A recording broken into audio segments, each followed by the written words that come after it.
Hi everyone, I am Brittany, the Cosmic Lunar Soul. Welcome to my channel. If you're new, welcome back to all of my subscribers.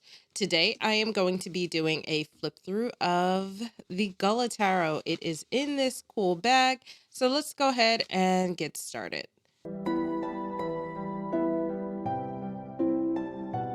Okay, so let me go ahead and pull this out. This is the deck. It comes fully wrapped in cellophane. This is this bag came with it, like I mentioned. So this cost $75. This is a deck by Street Priestess Tarot on Etsy. And I'll make sure to have all of the information in the description below. So that way you can look at it online yourself. This is a 78 card deck. This is a deck that basically pays homage to the Gullah Geechee culture. It's a African slash Americanish culture that resides in the South Carolina region, like in the Lowcountry of South Carolina.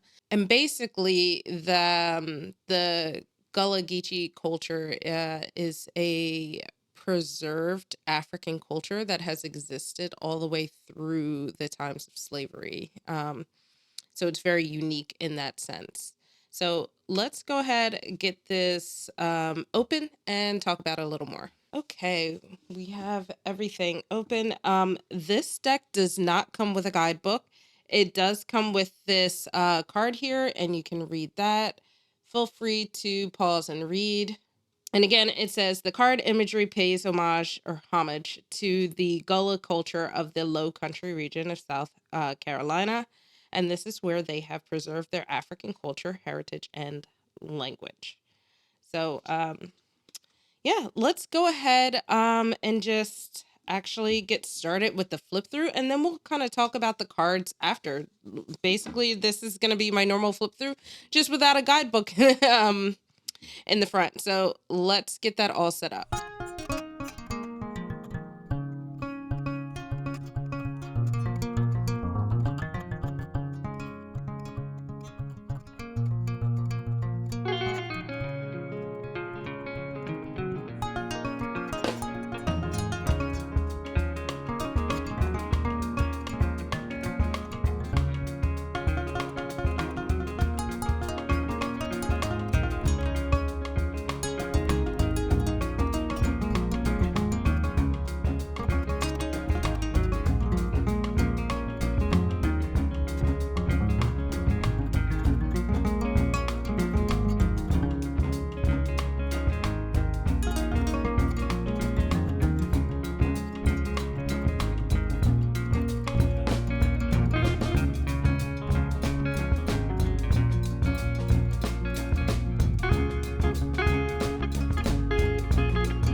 talk about the cardstock, or the cards in general. They are very high gloss. Let me see if I can catch the light. There we go. They're very high gloss, very slippery. You probably saw me fighting with that a little bit during the flip through.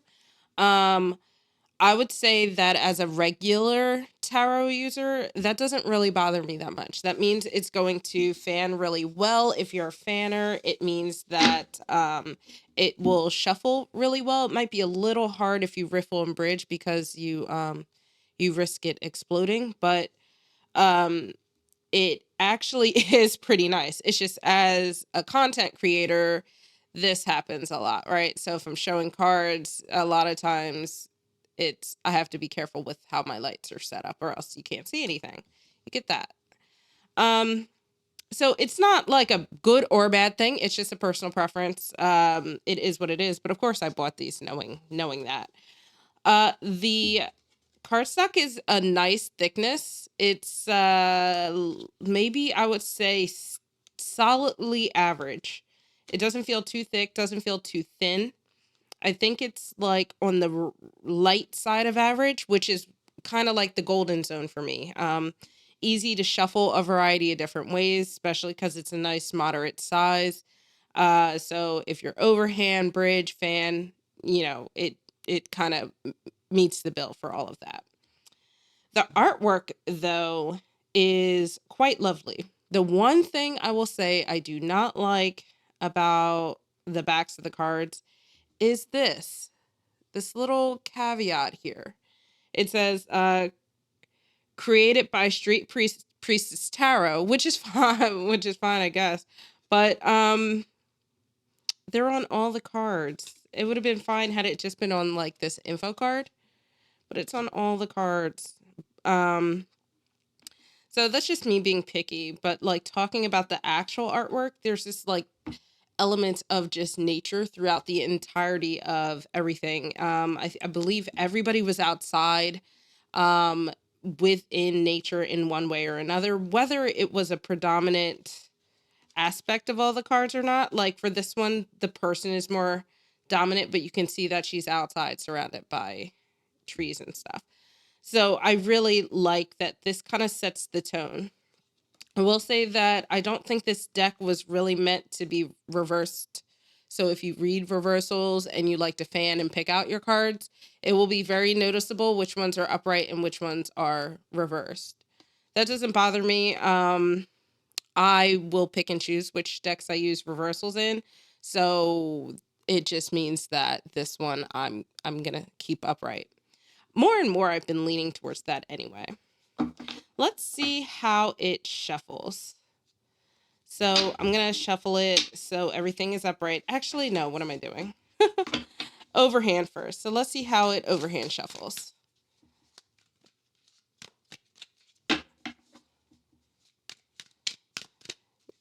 This is actually quite nice.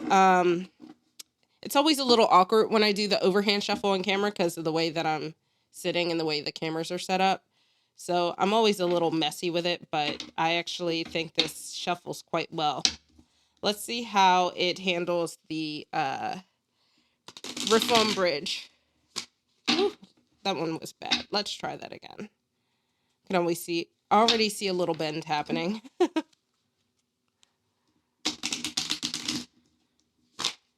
Doesn't want to bridge very well, but it riffles fine. Just doesn't have that nice buttery silky riffle into a bridge. I think it probably wants to do more of that, which is fine. Something about that nice buttery riffle just hits the spot for me. But I think that the shuffling of this deck is actually quite nice. So let me pull a deck out that I think would pair interestingly with this. I don't think I have anything that would be like a perfect one-to-one pairing, but be right back. I want to test a few things. So I want to test these two decks. This is the Forest Magical Oracle by Nikki Vandekar. I did a flip through of this in my giant running press haul. I'll put the link in the description. And then this one was my Um, 2022 favorite oracle or deck that I got in my collection of the year. This is the Earth, Moon, and Shadow Oracle by Serafina from Ruin Vervain. I will put the link to this unboxing in the description. So I feel like this one will go aesthetically and because of the nature. And then I think maybe this one might match the vibe a bit of this. This one's a little bit of more of a reach. So we'll see. We'll see. I'm excited to try them out. Okay, so this isn't going to be a reading, just going to be a quick shuffle and like pull. And same thing with this one, just going to get a nice shuffle and then kind of see how they match up. All right, so we have, it's really funny because these cards are slightly bigger than these cards, which is so jarring for me with tarot. I'm used, unless it's a pocket deck, I'm used to my tarot deck being bigger than the tarot. I'm used to the oracle being bigger than the tarot. So this is the King of Wands. Oh, I forgot to talk about the keywords. I will do that after I finish the pairings. So just do things a little out of order. Okay, so we have Alder and King of Wands.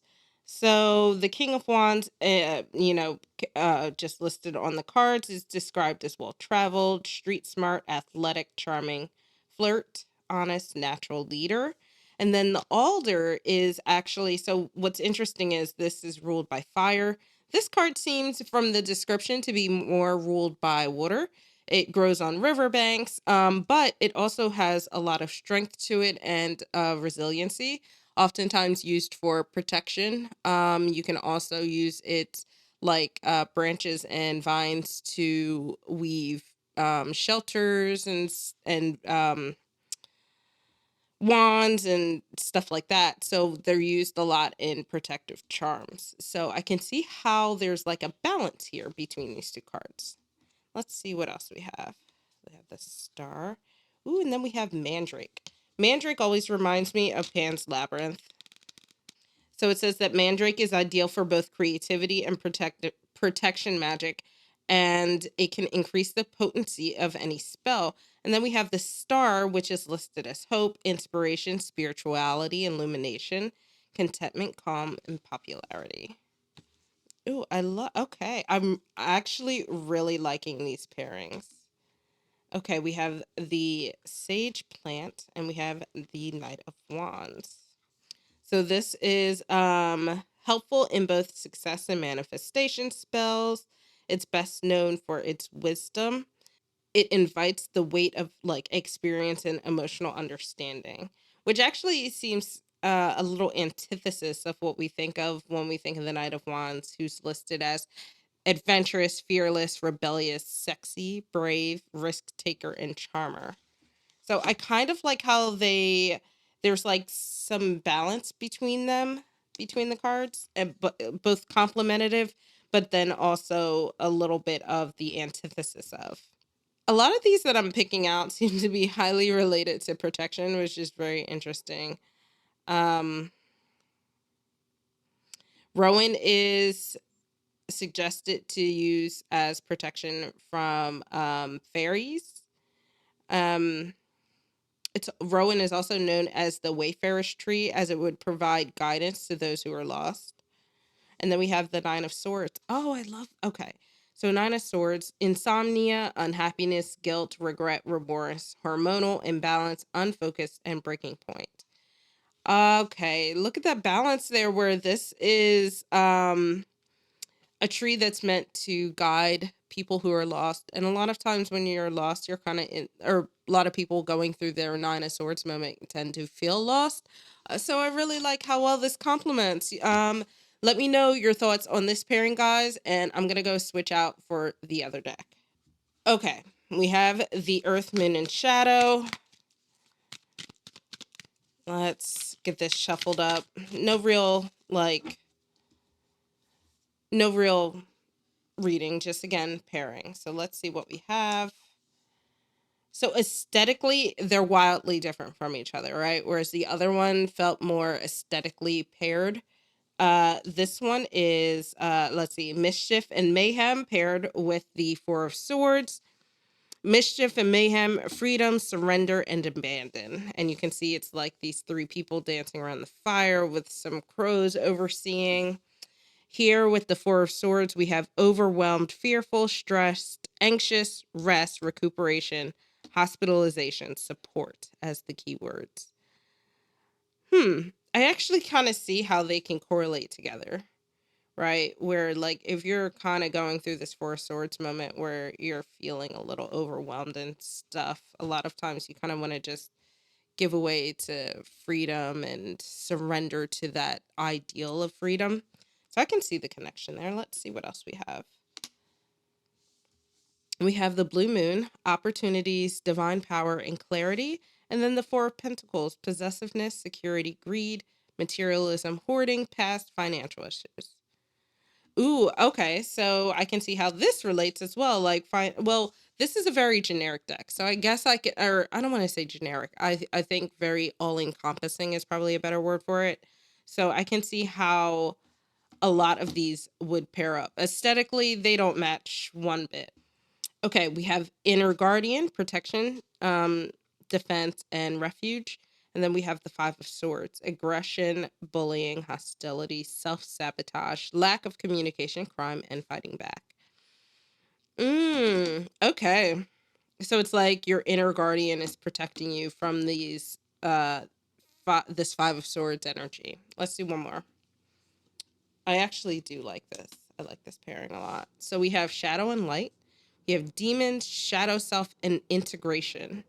And then we have the Six of Swords, which is relief, stability, journey, traveling, healing. And it's like healing, and swords is a mental journey a lot of times, right? So it's like you're healing from your shadow, your demons, and finding relief with your shadow self, and maybe running away from those things and towards integrating those things into who you truly are as a whole. So I really like this, actually. Yeah. So while this is not as aesthetically first thought for pairings, let me know, guys, what you think of this. Okay. So we looked at some pairings. We talked about the artwork, but what I forgot to talk about were the keywords on the cards. So all of the cards have positive and negative traits that are associated with the cards. I want to go through actually and just pick out a few. It's funny that the wands are popping up so much, but I want to pick out. Let's find a queen and then we can talk about everything. So the keywords are the keywords, right? They are based off of the Rider-Waite system, but aesthetically the deck is not very Rider-Waite-esque. There are like influences here and there. You might have seen it if you go back to the flip through in like the Eight of Wands, for example. But for the most part, the aesthetic of the cards is towards the Gullah Geechee culture. But what I like in these keywords, which might be helpful to people who are trying to branch out and expand their tarot knowledge and might still struggle with the court cards, is that there are personable characteristics associated with the court cards. So we already mentioned the Knight of Wands. I think I mentioned the King of Wands. So let's look at some of our ladies here. We have the Page of Pentacles, laying foundations, grounded, developing a plan, good money news, and grooming for success. And then we have the Queen of Pentacles. This is where you see more human characteristics. Businesswoman, philanthropic, luxury, healer, successful, well-known, and wealth. I think it will help people understand the courts, or at least feel more connected to them, which will in the long term help learn or remember and understand them when it comes to readings. But I will say that when you get outside of the concept of courts as people, and you get into them and how they correlate to events or things that are not people, the keywords might make it a little difficult. So just keep that in mind if you're a newer reader. I still think that this is an awesome choice of defining the court cards that that the creator has chosen.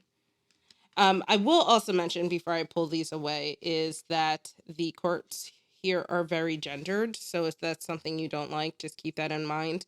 The pages are feminine. The queens are feminine. The knight and the kings are masculine. That's how they were, I believe, thinking back on it. That's how they were across the board. So if that's something that bothers you or you don't like about a deck, just keep that in mind. I personally don't care one way or another. Doesn't ring any bells for me, good or bad. It's just how it is. So, yeah, I really like this deck. I will be using this for the month of February. If you want to see more of this deck like in actual use, make sure you join the Discord because I'm going to be using this for the February monthly challenge, which depending on when you're watching this video, might have already been announced. So make sure you join the Discord and follow along with us. Join in on the challenge, and if you enjoyed this video, give me a like, hit that subscribe button and that notification bell so you don't miss out on any future videos, and I'll see you in the next one. Bye, guys.